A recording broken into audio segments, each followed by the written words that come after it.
Welcome to How You Can Fight Human Trafficking. This presentation is one of hope. It shows you what you personally can do to stop this cruel exploitation of people.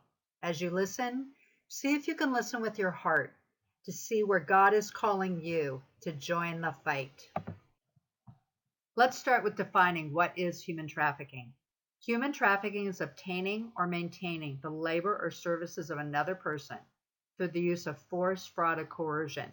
But the minor law enforcement does not need to prove that force, fraud, or coercion was used in order to convict their handler. In other words, if an individual is 18 years or older and they willingly become a prostitute, then their handler could be convicted of pimping, which is a far lesser charge than human trafficking. If we're going to end human trafficking, we will need a change of heart, and only God can do that. While many are familiar with the song Amazing Grace, what many are not aware of is John Newton, the author, himself was an 18th century human trafficker, a slave trader, who had given up the faith of his youth. However, when faced with the storm at sea, John told God that if God would save his life, John would change his ways. God did save John's life, and John later became instrumental in helping Wilberforce end slavery in England. The U.S. Department of Justice tells us that in the U.S., human trafficking is the fastest growing illegal enterprise. What is driving this crime is the fact that a trafficker can make well over $500,000 a year. 82% of trafficking in the U.S. is sex trafficking. The Center for Missing and Exploited Children estimates that over 100,000 kids under the age of 18 are currently victims of human trafficking in the U.S., with another 300,000 at risk of being exploited. Contrary to popular belief, around 70% are U.S. citizens. Like any business model, human trafficking has supply, demand, and the middleman or woman who is the trafficker. We need to let the police, the FBI, and Homeland Security take care of the trafficker. What we can do as individuals, service groups, and faith communities is address supply and demand. If enough people join the fight, we can end human trafficking. The way we help law enforcement to catch the trafficker is by teaching our communities what trafficking looks like. For instance, in some Spanish neighborhoods, there are the casitas. In affluent communities, traffickers often use luxury apartment complexes. And what the neighbors see are men in suits and ties coming and going at lunch and after work. Most sex trafficking is happening online. What happens is a porn user is at a porn site, and they'll see pop-ups inviting them to go to more violent sites with younger and younger victims. Then they'll see a pop-up of a girl who promises to provide everything they just saw. Once they click on the pop-up of the girl, they're taken to an escort site where they can enter their zip code and their preference for bus size, race, age, whatever they want. From the escort site, a client meet can be set up within 1 hour. The pimp's sense of ownership is obscene. They tattoo their victims. Can you imagine being a girl and looking in the mirror and seeing a barcode on your neck, knowing that someone feels that they own you? In this presentation, we will cover 4 main areas of attack. We will learn how to protect our own children by learning the trafficker's tricks. We will learn how to reduce the demand for sex trafficking and how to reduce the demand for labor trafficking. And finally, we will learn what the faith community can do. The traffickers are in chat rooms, social networking sites, gaming sites, etc. to find vulnerable kids that they can exploit. Currently, 100% of kids online will now be approached by a predator. They use voice-altering software to talk to teens through online games so the teens think they're talking to another kid. Then they ask the teens to friend them at Facebook and other social media.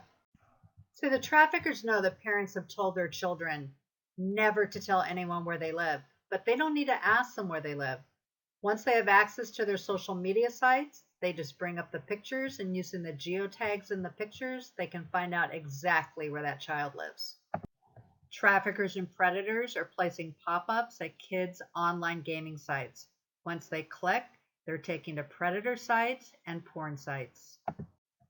Given how many girls dream of becoming a model, the traffickers are in modeling chat rooms, posing as agents, promising to make the girls famous. The CEO pimp hangs out at college and high school hangouts and finds kids and promises to make them a star as models or actresses in music videos, etc. See, the traffickers know that your idea of a trafficker is a sleazy looking guy, so they'll oftentimes use well-dressed women as recruiters, and they'll place them in malls offering teens jobs. What makes this confusing is there are legitimate businesses in malls offering teens jobs. How do you know the difference? One of the most popular ways of tricking women is to find a picture of a good-looking guy and posting that, and romance women through dating sites, chat rooms, etc. Teen girls and boys are used as recruiters at middle schools and high schools to recruit other teens. The most common ploy is, you are already doing it, you might as well get paid for it. Now we're going to look at our three major lines of defense. The first is our schools. In one school district, the administration was very aggressive. They brought into the office any girl they thought might be being exploited. They identified 300 victims. The good news about this is that in identifying that many victims, they found their recruiters and the traffickers and made so many arrests that social media blew up, with the traffickers and recruiters warning each other not to go into that school district or they would be caught. What if every school district was that aggressive about driving the traffickers out? There are many great resources that teachers can use both to educate themselves and each other. Homeland Security has a great video, and the Department of Education has a fabulous brochure that they can use. The 821 campaign, I Empathize, and Homeland Security have some great programs and curriculums to teach kids how the traffickers operate so they're not so vulnerable to becoming exploited. Enough is Enough has a great program for parents so they understand how to protect their children online. Our second line of defense is our health professionals, given that 50 to 100% of victims will have contact with a health professional while they are victims. Yet only 3% of emergency room health professionals have any training on how to recognize victims. There are many great resources for health professionals so that they can be educated on what to look for. Homeland Security has a great video, and both Polaris and the Rescue and Restore site have fabulous programs they can use. Our third major line of defense is our faith communities. If there is a group or ministry in every faith community to take on the kinds of actions in this presentation, we could end trafficking, because there are more of us than there are of them. Next, let's look at reducing the demand for sex trafficking. The average age a kid is first exposed to porn is 8. These are the future clients for the human traffickers, as well as our future pedophiles, given how many child porn sites there are. We need to warn our boys how porn addiction can ruin lives. We need to incorporate talks on the dangers of porn addiction as part of the Boy Scouts, our youth groups, etc. Fight the New Drug has fabulous resources that anyone can use who works with kids. They'll also come and do a presentation at your school. In the faith community, a group could host a table that people can visit after the service. WRAP, White Ribbon Against Pornography, has many resources you can use at that table. In addition, you want to make sure you have resources so people who are addicted know where they can get help. The true champion in the fight against porn is Prime Minister Cameron of England. He required that internet providers block child porn at the provider's site so it cannot come into his country. In response to the business regulation that Prime Minister Cameron of England passed, Google and Microsoft are now blocking child porn through their search engines. However, we need every internet provider to be blocking child porn through their search engines, or the child porn producers will just direct users to another search engine.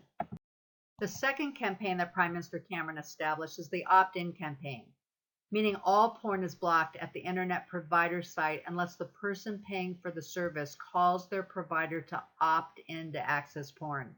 This will protect our teens. In addition to blocking child porn and establishing the opt-in campaign, we really need to raise the age where it is legal to be a porn star to 21 to make it harder to create teen porn. What porn producers are doing are taking short, skinny 18-year-olds and having them look and act like they're 14 and having them act as the seductress in their porn videos, which is creating a demand for teen victims. It is only a misdemeanor to have sex with a prostitute if he or she is 18 or older. We need to raise the age to 21 so clients can't claim they thought the minor was 18 to avoid being charged with a felony. Let's look at reducing the demand for labor trafficking. If you see someone working in any one of these industries, construction, restaurant workers, elder care facilities, 7 days a week, more than one shift, most likely they're a victim of labor trafficking and you should call the police. If you don't feel comfortable calling the police because you're not sure, if something doesn't look right, you can call Polaris and they will educate you on what to do next. Their number is 1-888-3737-888. Of the 27 million slaves in the world, 18 million are labor trafficking victims. And who is creating the demand for slave and child labor is you and me, because we're buying the products made by slaves. If the product doesn't say fair trade on it, how do you know whether or not it was made by slaves? Free to Work has an app that you can download to your cell phone that will scan the barcode of any product and give you a grade of A, B, C, or D, letting you know to what degree slave labor was used in the production or distribution of that product. You can raise awareness by hosting a fair trade table at your church or school fair and show your community where they can purchase fair trade items locally. You can become a fair trade town by getting the businesses, schools, and organizations in your town to agree not to sell products made by slaves. This website, fairtradetowns.org, will help you do that. In some places in the third world, the police are accepting bribes from the traffickers and are actually helping them. So in addition to supporting fair trade, we need to support those organizations that are addressing corruption, like the International Justice Mission. In many places in the third world, it is getting too hot to grow food, so families sell their oldest child so the rest of the family can eat. We can do our part to reverse climate change by using reusable bottles and bags, as the production of plastic produces greenhouse gases. It also consumes a lot of water, which has also become a scarce resource all over the world. We can also consider becoming more vegetarian, as the production of animal protein produces more greenhouse gases than the total number of cars in the world. It also takes 10 times more water to produce animal protein than it does to produce vegetable protein. We have addressed demand. Now let's look at reducing the supply of victims, 85% of whom are foster and homeless youth. In the U.S., once a kid ages out from the foster care system, either at 18 or 21, we take them to court and congratulate them on becoming emancipated. And then we drop them off at a temporary shelter. And who is there hanging out and waiting for them are the gangs, the traffickers, and the pornographers. Once a kid hits the streets, either as a runaway or a foster kid, within 48 hours, 1 out of 3 will be approached by a human trafficker. Once they're picked up, they will be dead in less than 7 years from AIDS, suicide, drug overdose, beaten to death, etc. Over half of human trafficking victims and an estimated 70% of people in prison are from the foster care system. After living a life of unbearable pain from rejection, they wind up in prison and are severely abused. The attitude of the government needs to do something about this is not working. We, the faith community, need to take this on. There are 10 faith communities in the U.S. for each and every child who needs to be adopted. Yet only 25% of those who are adoptable get adopted because these kids are invisible.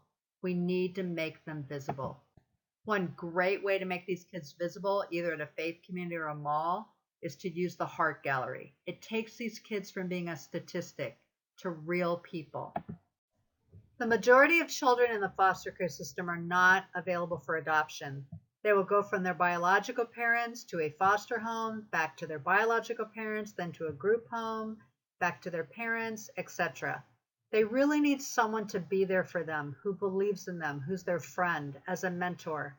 Every faith community should do a yearly recruitment of mentors for these kids. Another great action we can take is to ask store owners if they're willing to let us post flyers in their windows. When victims were asked why they did not run away, they say that they did not know where they could get help. Stand Up for Kids has been training groups for the past 26 years to go out to the streets to find homeless kids before the traffickers do. Once they pick them up, These groups mentor them, help them get their GED, a job, a life. For the most part, former victims do not have families they can go back to. Once they complete their rehabilitation program, they really need a community to be part of. Run to Rescue and Safe Families Plus trains families and faith communities to take victims into their homes. From there, we can invite them into our singles groups, help them get a sitter for their kids, a job, a future. Gangs have now made human trafficking a major source of their income. However, there are many successful programs that have transformed gang communities. The 10-Point Coalition got their community together and over a 3-year period reduced violent crime by 70% in their gang community. SEA Charter Schools takes gang members from the probation department through their school and has one of the most successful statistics in the country with regard to their students not returning to their former gang. Homeboy Industries is another example of a program that has transformed a gang community. Human trafficking is a complex issue where you really want to educate yourself by attending a task force meeting. Also, these task force meetings are opportunities to network and be encouraged. So where can you fight human trafficking? You could volunteer for an organization that rescues street kids, given they're the most likely victim. You can invite a speaker to educate your community on how to take action. You can do a drive at your faith community to recruit foster parents and mentors. You can be creative with your personal gifts. For instance, if you're a hair cutter, you could schedule an event where half the proceeds from cutting hair go to an organization that takes care of victims. I wrote a book that teaches people how to eat healthy for less than $10 a day and includes a section on how to incorporate fair trade food products into their meal planning. You can go down to your local city hall and ask them to make What Does Human Trafficking Look Like as part of their neighborhood watch program. You can ask them to close down the illegal massage parlors. The possibilities to take action are endless. This presentation illustrates scores of actions people can take. The book, How You Can Fight Human Trafficking, Over 50 Ways to Join the Fight, has many more. If enough people join the fight, we can win and end human trafficking. So please consider doing your part to take action. Thank you.